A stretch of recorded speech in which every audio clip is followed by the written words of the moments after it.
ஒரு ஒரு குறிப்பிட்ட சங்க பாடல் ஒன்றை சொல்லி, இதற்கு மேல் என்னை பற்றியோ எனது பணியை பற்றியோ சொல்வதற்கு ஏதுமில்லை, உச்சநீதிமன்றத்தின் நீதிபதியாக என்னை நியமித்து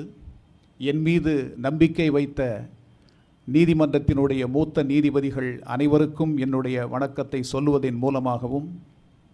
எனது பணியை எந்த விதத்திலும் எந்த குறைவும் இல்லாமல் நான் நிறைவேற்றுவேன் என்று கூறிக்கொள்வதன் மூலமாகவும் என்னுடைய உரையை நான் முடிவு செய்யலாம்.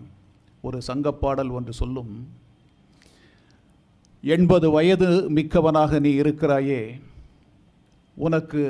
இளமை பொருந்திய தோற்றமும் செயலிலே இளமையும் பொருந்தியதாக நீ இருக்கிறாயே, அதற்கு என்ன காரணம் என்று ஒரு வயோதிகனை, தோற்றத்தில் இளைஞனாக தோன்றக்கூடியவனை கேட்டார்கள். அதற்கு அவன் பதில் சொன்னான், நான் வாழக்கூடிய வாழ்க்கை அறம் சார்ந்த வாழ்க்கை. இந்த வாழ்க்கையிலே என்னை சார்ந்து நிற்கக்கூடியவர்கள் என் மனைவி, என்னுடைய குழந்தைகள், என்னை சார்ந்தவர்கள்,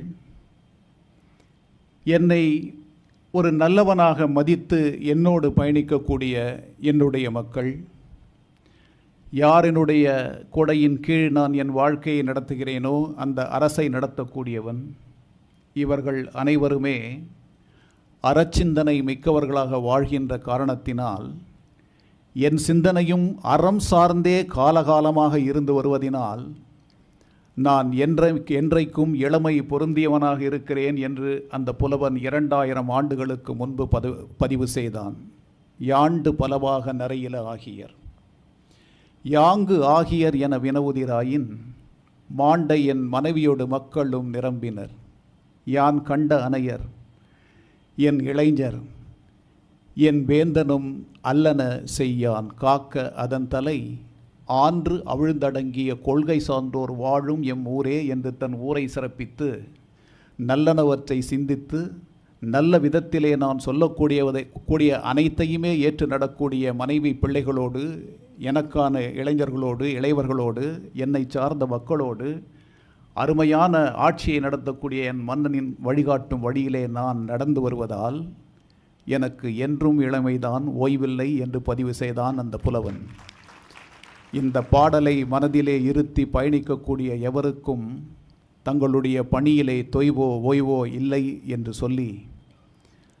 என் மீது கொண்ட அத்தனை நல்ல உள்ளங்களுக்கும் அவர்களுடைய அன்பிற்கும் என்று என்னுடைய நன்றியை செலுத்தி,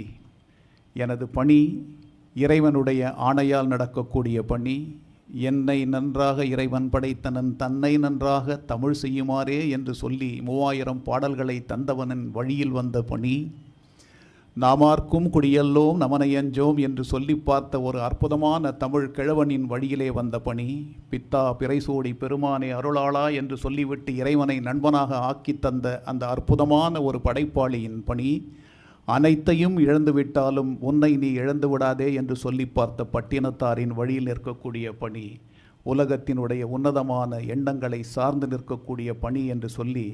உங்கள் அனைவருக்கும் உங்களுடைய ஒத்துழைப்பிற்காக, அன்பிற்காக எனது நன்றியை காணிக்கையாக்குகிறேன். வணக்கம்.